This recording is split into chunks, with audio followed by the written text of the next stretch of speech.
네, 잠깐 대기해 주시기 바랍니다.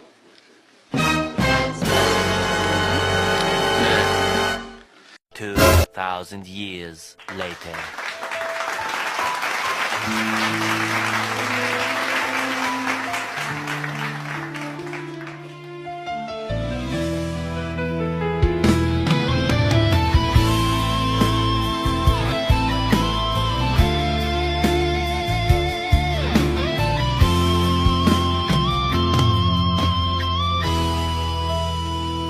Minsan may leader na may tapang at puso.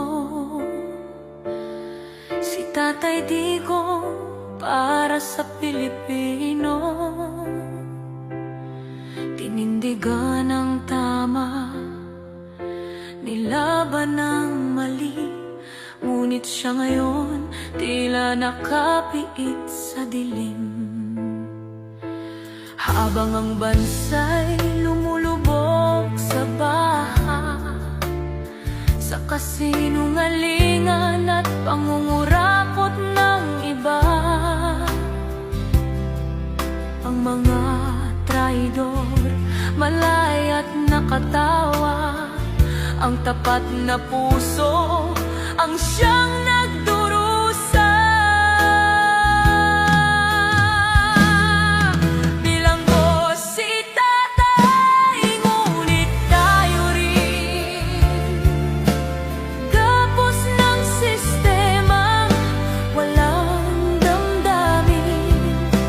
Buwis ng mahirap, ibinulsa ng may salarin. Ang bayan ng tunay na nakakadena rin. Kahit siya'y ikinulong ng kapwa't batas, ang tapang niya'y apoy na di kailanman magwawakas.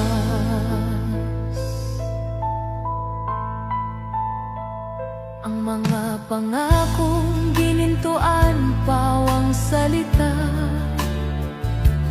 Ang masa'y ginagawang laruan sa politika.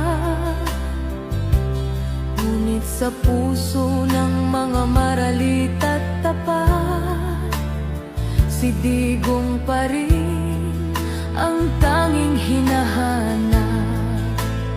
Sabi nila justisya, pero para kanino?